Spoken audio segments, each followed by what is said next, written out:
Hello 12th class students.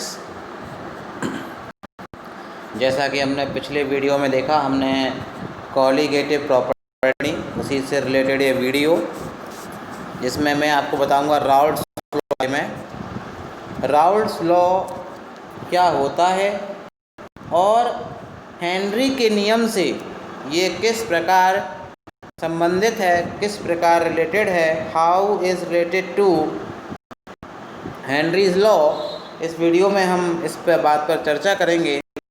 तो सबसे पहले हम राउल्ट्स लॉ के बारे में पढ़ना है, जो सॉल्यूशन चैप्टर का टॉपिक है और बहुत ज़्यादा इम्पोर्टेंट है, क्योंकि इस पर बेस्ड न्यूमेरिकल्स आप लोगों को पेपर में सॉल्व करना होते हैं। तो राउल्ट्स लॉ क्या होता है? Raoult's law states that in a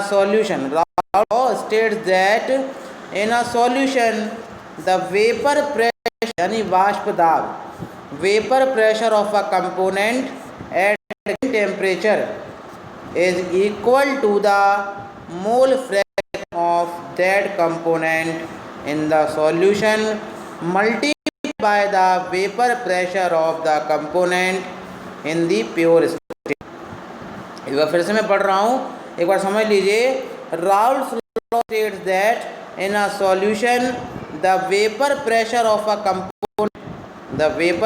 of a component at a given temperature is equal to the mole fraction of that component in the solution multiplied by the vapor pressure of the component in the pure state।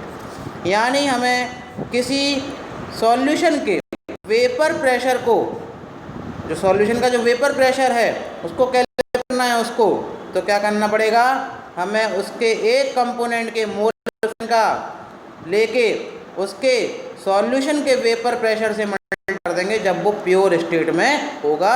तो इसके लिए क्या बन जाएगा हमारा, ये बन जाएगा राउल्ट्स लॉ। राउल्ट का नियम फ्रांसीसी रसायन राउल्ट द्वारा 1881 में दिया गया। इस नियम का प्रतिपादन किया गया। इस नियम के अनुसार किसी ताप पर वाष्पशील द्रवों के विलयन के लिए, फिर समझिए, किसी ताप पर वाष्पशील द्रवों के विलयन के लिए विलयन में प्रत्येक अवयव का आंशिक वाष्प दाब, अवयव का आंशिक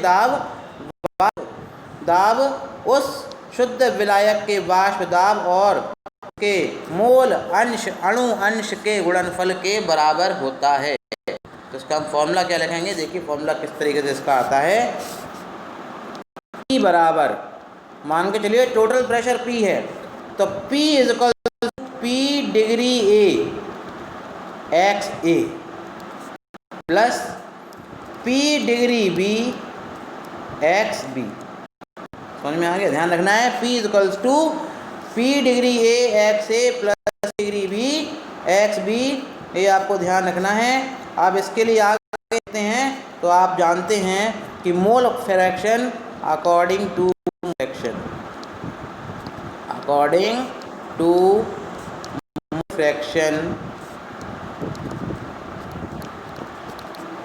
mole fraction x A plus x b is equals to 1।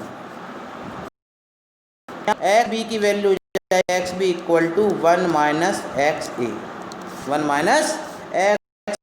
इस वैल्यू को हम इक्वेशन 2 मान लेते हैं और इक्वेशन 1 इसको मान लेते हैं। इक्वेशन 2 की वैल्यू इक्वेशन 1 में पुटअप कर देंगे, तब क्या हो जाएगा, P equals to P degree A X A plus P degree B और 1 minus x A. Then we have to multiply terms. P is equals to P degree A plus P degree B minus P degree B x a. X a वाले terms हम common ले लेंगे। Then P is equals to, x a हमने common ले लिया, तो हमारे क्या पास क्या बचा, P degree A minus P degree B equals to P plus, sorry ये प्लस आता P degree B plus P degree B। अब हम इसको हम यहाँ पर ले आएंगे, ट्रांसफ़र कर देंगे P डिग्री B को, then P is equal minus P degree B upon to क्या बचा XA और P degree A minus P degree B। फिर हम क्या करेंगे, इस XA की वैल्यू निकाल लेंगे। तो हमारे पास XA की वैल्यू क्या आती है, या फिर हमें टोटल P डिग्री B की वैल्यू निकाल सकते हैं। तो जैसे हमें XA की वैल्यू निकालना है तो XA equal to P minus P degree B upon यहाँ से आपका P degree A minus P degree B बचेगा और आपका अपॉन भी हट जाएगा। सिर्फ क्या बचेगा यहाँ से बचेगा P minus P degree B, ठीक है ना। तो इस तरीके से की वैल्यू हम यहाँ पर निकाल सकते हैं। एक और तरीका है इसका, वो मैं आपको बता देता हूँ, वो भी बहुत सिंपल है, कोई टफ नहीं है। जैसा कि उसने बोला है कि राउल्ट के द्वारा 1881 में इस नियम का प्रतिपादन किया गया। इस नियम के अनुसार ताप पर वाष्पशील द्रवों के विलयन के लिए विलयन में प्रत्येक अवयव आंशिक दाब वाष्प दाब उस शुद्ध अवयव के वाष्प दाब और मोल अंश अणु अंश के गुणनफल के बराबर होता है। तो इस तरीके और इसका पार्ट बनता है, वो पार्ट भी मैं आपको बताने वाला हूँ। वो पार्ट बहुत ज़्यादा इम्पोर्टेंट भी है। इम्पोर्टेंट इसलिए है क्योंकि उस पर न्यूमेरिकल बेस जाते हैं। तो हम इसे क्या बोलते हैं, मिलते हैं RLVP। RL मतलब रिलेटिव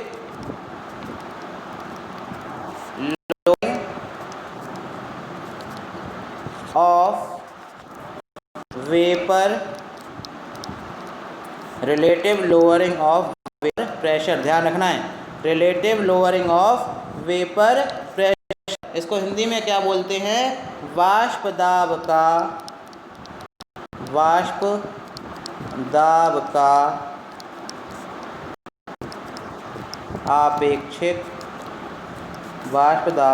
आपेक्षिक अवनमन। क्या बोलते हैं, वाष्प दाब का आपेक्षिक अवनमन। बहुत ज़्यादा इंपॉर्टेंट टॉपिक, बिल्कुल ध्यान से समझ लेना है। यदि कोई लग रही हो तो बिल्कुल आप पूछ सकते हैं। जैसा कि मैंने कहा था कि किसी विलायक का विलयन में वाष्प दाब शुद्ध विलायक के वाष्प से कम होता है।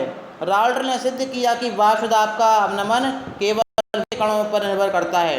इसलिए हम क्या ले सकते हैं, इसलिए ले सकते हैं P बराबर X P1 या P डिग्री A और A। हमने इसको ऐसे लिख लिया, PA को लिख लिया P बराबर P डिग्री A, X से हमने इसको लिख लिया। अब हम जानते हैं इसको कैसे दूसरे तरीके से लिखेंगे। विलायक के वाष्प दाब में अवनमन डेल्टा P1 आ गया। विलायक के वाष्प दाब में अवनमन डेल्टा P1 को निम्न प्रकार से लिखा जाता है। तो देखिए यहाँ पर डेल्टा PA बराबर P degree A minus PA, degree A minus PA। ये वाष्प दाब में अवनमन है, यानी डिप्रेशन इन वेपर प्रेशर। तो हम इसको कैसे लिख लेंगे, क्योंकि हमें PA की वैल्यू पहले से मालूम है। तो delta PA is equals to P degree A minus P degree A XA है। बिल्कुल, यहाँ से हम PA क्या कर लेंगे, कॉमन ले। तो delta PA is equals to P degree A हमने कॉमन लिया। तो यहाँ से क्या बचा, 1 माइनस XA। क्या बचा, 1 माइनस XA। और 1 माइनस XA हमने वैल्यू बता दी कैसे लिखते हैं। तो delta PA is equals to PA और 1 माइनस XA को लिख लिया हमने XB। क्या लिख लिया, XB। इस प्रकार एक बात है, जिस विलयन में कोई अवाष्पशील विलय होता है, जिस विलयन में कोई अवाष्पशील विलय होता है, उसके वाष्प दाब का अवनमन विभिन्न विलयों के मूल अंश के योग के बराबर होता है। रखना है, जिस विलयन में कोई अवाष्पशील विलय होता है, अवाष्पशील मतलब हो गया, अवाष्पशील विलय का मतलब हो गया, अवाष्पशील विलय का मतलब हो गया, क्या हो गया, नॉन वोलेटाइल सॉल्यूट। क्या, नॉन वोलेटाइल सॉल्यूट जिनकी अपने यहाँ वेपर नहीं बनती, जैसे यूरिया हो गया, शुगर हो गया और NaCl हो गया। इस तरीके की जो चीज़ें होती हैं वो नॉन वोलेटाइल सॉल्यूट में आती हैं। तो इस फॉर्मूले को कहेंगे delta P1 upon P1 degree PA P A degree is equals to P A degree minus P A upon P A D is equals to X B.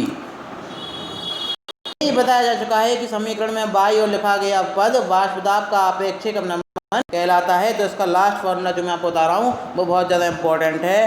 P A degree minus P A upon P A degree is equals to N2 upon N plus N2, क्योंकि x2 की value xb की value जाएगी वो यही है। तो इसको लिख लेंगे हम b, इसको लिख लेंगे हम a और भी इसको लिख लेंगे b। ठीक है, और इसको सॉल्व कर सकते हैं। तो और भी सॉल्व करना चाहते हैं, यदि N2 की वैल्यू कम हो गई, कैसे N1 से यदि बहुत कम हो जाती है तो P A minus P A upon P degree A is equal हो जाएगा N B upon N A. क्या हो जाएगा? N B upon N A. इसका फॉर्मूला खोल देंगे। फॉर्मूला खोलने के बाद क्या आएगा? P degree A minus A upon P degree A is equals to N B की डब्ल्यू बी अपॉन ये हो गया M B upon N A की वैल्यू हो गई आपकी डब्ल्यू ए अपॉन यहाँ पर हो गया एम ए। ये वाला टर्म ऊपर चला जाएगा, ये वाला टर्म यहाँ मल्टीप्लाई हो जाएगा। Then we have to formula P degree A minus P A upon P degree A is equals to ये हो जाएगा W into M A upon ये हो जाएगा M B into W A. ये राउल्ट का लॉ आपका क्या हो गया? पूरा प्रूव हो गया। अच्छे से पढ़ें। यदि कोई दिक्कत लग रही हो तो बिल्कुल पूछ सकते हैं। इसके साथ साथ मैं न्यूमेरिकल पोस्ट कर रहा हूँ और न्यूमेरिकल पोस्ट करने के साथ साथ इसको आप सॉल्व भी करिए। इसका एक न्यूमेरिकल के ऊपर मैं बना दूंगा जिससे कि आप लोगों को कोई प्रॉब्लम ना होए। और ध्यान रखिए डेरिवेशन बहुत ज़्यादा इंपॉर्टेंट है। इसके मैंने दोनों चीज़ें आपको बता दी हैं। आपको राउल्ट्स लॉ की एप्लीकेशन भी लिखना है जो आपको PDF में मिल जाएंगी। ये वीडियो कैसा लगा कमेंट करें और कोई प्रॉब्लम हो तो व्हाट्सएप या कॉल करके पूछ सकते हैं। Thank you.